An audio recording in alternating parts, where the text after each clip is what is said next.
Cowabunga, dudes and dudettes! Welcome back to Teenage Mutant Ninja Thursdays. My name is Sonia, my pronouns are she, her, and before we get started, I just really want to thank everybody who reached out to me, sent me well wishes.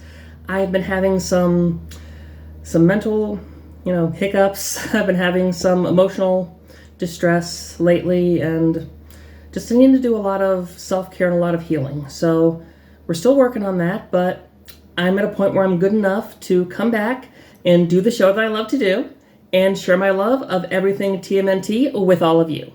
So, with that out of the way, let's talk Heroclix. Obviously, Teenage Mutant Ninja Turtle Heroclix. This was something that absolutely just blew my mind. So, if I remember correctly, I had been playing Clix for maybe a year at that point. Maybe I was still fairly new to Heroclix. I started around, I think, 2014, whenever the Deadpool set came up. That's when I started. Maybe it was 2013. Regardless, I was still fairly new to Heroclix, been in it for a year or so. And my playgroup and I, as we, did every year before the pandemic, and we haven't really gotten back to it, but we went up to the big gaming convention called Origins up in Columbus, and they always have like a WizKids booth and Heroclix side events, battle royals, tons of board game stuff. It's amazing. If you ever want to go, they have it every summer. It's in Columbus. I can't recommend it enough. It's super fun. It's like Gen Con, but on a smaller, much more digestible scale. Anyway, so we were at Origins, and we were in the Heroclix area. And I forget what day it was, but we saw standees. Cardboard cutouts of the four turtles.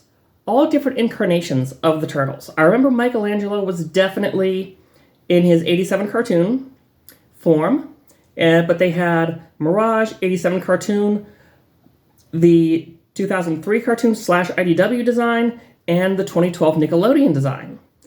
And it just said, TMNT Heroclix coming soon, this big thing, and I lost my mind. I was so hype. And about a year later, not even a year, about 9 months later, in April of 2016, so this is 2015, in 2016, we got the very first Teenage Mutant Ninja Turtles Heroclix set. They would release 4 sets over the course of 3 years, and I just want to go through this week and next week and kind of talk about the highs, the lows, the rise, and the fall of TMNT in Heroclix. Because it started out so amazing. So, unlike the boosters that we opened on the channel last month, the Spider-Man boosters, if you haven't watched that, go watch it. It's really fun. And I open an entire brick of Heroclix, and I share my polls, I get really excited, I geek out, and I'm just a big, delightful dork. So those were sold in 5-figure boosters, in a brick. The TMNT Heroclix were sold in what's called a gravity feed. The closest thing I can equate this to would be like those mystery box tchotchkes, like the keychains, the little character clips, the stuff you see at the check lanes at like Target and Walmart, all like the licensed stuff. It's sort of like that. You would pay $250, you get a single figure, a single Heroclix figure. And they do these a lot usually for their non-DC and Marvel IPs. They did it for Yu-Gi-Oh! They did it for Street Fighter, Gears of War. They do it for movies, any of their movie sets, because they're smaller sets, which they don't do anymore. But when they did do movie sets, those were all grab feed sets. So that was a little shocking, knowing that they intended to cover all 4 major eras of Turtles up until that point. And they were going to do it in smaller, single-figure, 24-count gravity feed sets. A little trepidatious, but still optimistic. So, like any good Turtle fan, I put my pre-order in. I pre-ordered a gravity feed, an entire gravity feed, and the starter set. And I waited with bated breath as previews started coming in. and we got to see what was in these boosters. So, what did we find? Well, we got the original Mirage Turtles in their traditional red bandanas. Donatello, Raphael. We got Leonardo over here. There he is. And Michelangelo. Those were 4 of our 10 commons. So, since the gravity feed sets are smaller, they have smaller, rarity. So instead of having like 16 to 17 commons, there were 10 commons, etc. So the other commons were made up of generics. These being the foot soldiers from the 87 cartoon. Each with different weapons, 4 of them having weapons to mimic the turtles. You have your nunchucks, your katanas. You've got a bow staff. You've got the sais. And you've got a kunai with chain. Yu-Gi-Oh! References incoming. And the other generic was this cute little mouser from the Mirage comics. Although mousers are so, basic in design, you could say this is from the cartoon show, if you use your imagination. So yeah, every gravity feed, 24 packs, about, I want to say half or so of them were common, so you would get, a good smattering, if not one of each of these, within a single gravity feed. Other Mirage characters that I happen to have, because I don't have the entire set, unfortunately, but I can show you what I do have. We have Casey Jones from the Mirage comics. Oops. And the detail on these figures is really great. That's one of the nice things it feels like about the gravity feed figures, is that they're usually more detailed. The paint job is usually a little better. You've got Metalhead from, actually this is not Mirage, but this is from the Nickelodeon animated. He's very small. You've got from the Archie Comics verse, which we didn't know was coming. We thought it was just the 4 main verses, but the Archie Comics verse, you have Slash.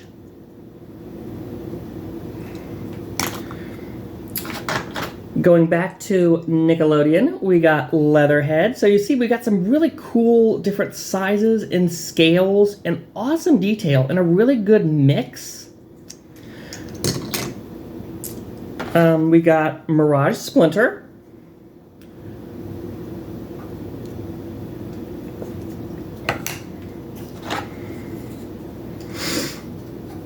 We got this character called Nobody, who I have not heard of. I believe he's also from Mirage. He could be from IDW. Actually, no. He's from Mirage because they did an IDW version in a later set. That's right. So he's Mirage. We have Mirage Baxter Stockman. A lot of Mirage in this. A lot of Mirage, which one of the things I will say is that the common turtles usually dictate what the set overall is more like, so this first set was more Mirage. And that's okay, because it still had a smattering of other cool things.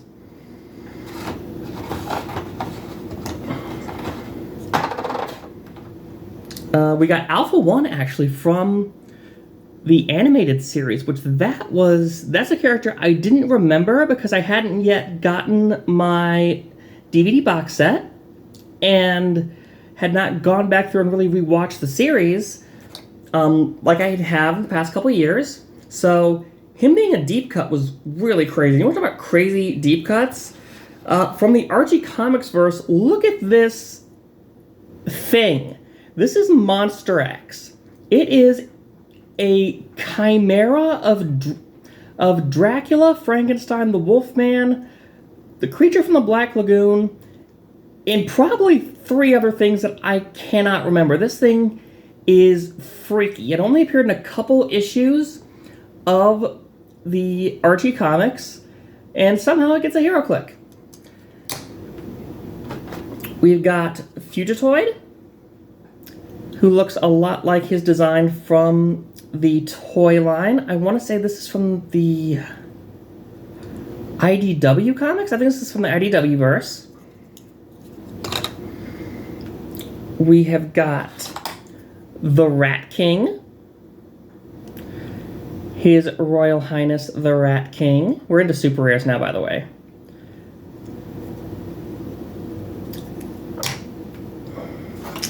We've got Baxter Stockman from the animated. Fly Baxter, as I know and love him. Look how great those colors are still. Like, that is really awesome. We got the Nickelodeon Turtles at slightly higher rarity. We've got Michelangelo in his CGI Nickelodeon form. And we also have Donatello.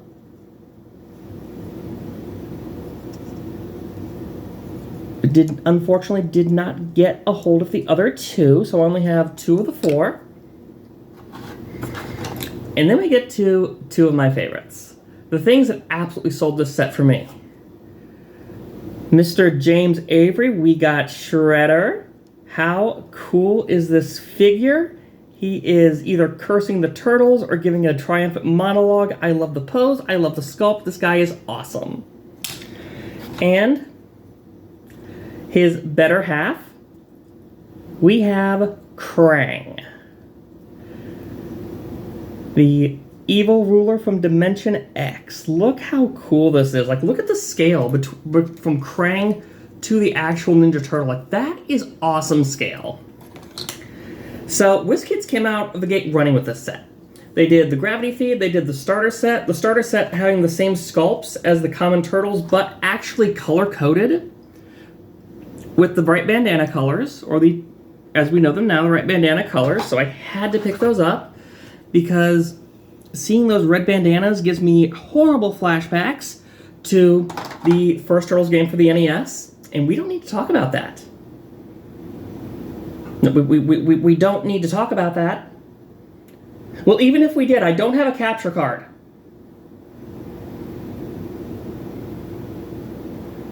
I might be a little worried about that. But yeah, they had starter sets. They had the Gravity Feed. There was a huge push for this. When we got to Origins next year, they were prize figures for the Battle Royals. They were buyable connexes. You could buy a turtle van. A Heroclix turtle van. Look at this thing. It's so cute. It's missing one of its little roof guns. I can't find it. But it's so awesome. Like, you could have... I bought this because they were pushing this so heavy. And it was so much fun. I remember when I first got this Gravity Feed, my friend Jacob was over and we played a game. I played Turtle Villains versus, I think he was playing like Batman villains. And Shredder and the Foot Soldiers just kind of laid waste to the Joker and his crew. I mean, it was a hard-fought fight, but at the end of the day, Shredder just had more Foot Soldiers than the Joker had goons. It was a lot of fun, and this was actually a really well-received set. In fact, Krang and Baxter Stockman actually were very competitive pieces. They showed up on a lot of top-tier teams, and which is unfortunate because it made me feel kind of guilty to play Krang, and I didn't get to play this guy as much as I wanted to because of that. Thanks, meta players. But no, this was a great first step, and kind of getting the feel of what this was going to be. Like, each Gravity Feed being a mix of all 4 iterations. So I was hyped because the next setup was going to be mostly based on my Turtles, the 87 animated Turtles.